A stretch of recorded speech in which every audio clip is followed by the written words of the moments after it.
ఎందుకండి వాక్యాన్ని మనం చదవాలంటే, ఎందుకండి వాక్య ప్రకారంగా మనం బ్రతకాలంటే, ఎందుకండి వాక్యాన్ని మనం అనుసరించాలి, వాక్యానికి ఎందుకు కట్టుబడాలంటే, మనం పరలోకం వెళ్ళాలంటే, మనం నిత్య జీవం పొందాలంటే మనం వాక్యం ప్రకారంగా బ్రతకాలి. ఈరోజు వాక్యానుసారంగా బ్రతికే వాళ్ళు ఉన్నారు ఈరోజు సమాజంలో. ఈరోజు వాక్యాన్ని కట్టుబడే వాళ్ళు ఉన్నారు ఈరోజు సమాజంలో లేరు. ఎందుకు?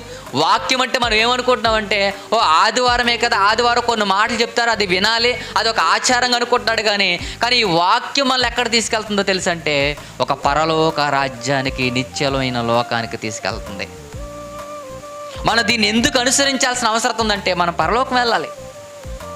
ఒక నిత్యమైన ఉనుకు పట్టు పాతాళం ఉంది. ఆ పాతాళానికి మనం చేరకుండా ఉండాలంటే ఇదిగో ఈ వాక్యం అనే నడవడుకులు మన దగ్గర ఉండాలి. ఈ వాక్యం అనే పద్ధతి మన దగ్గర ఉండాలి. ఈ వాక్యపులో ఉన్న ప్రతి అంశం ప్రతి విధానాన్ని మన జీవితంలో లేకపోతే రేపన్న రోజు నిత్యమైన నరకానికి వెళ్ళవలసినదే.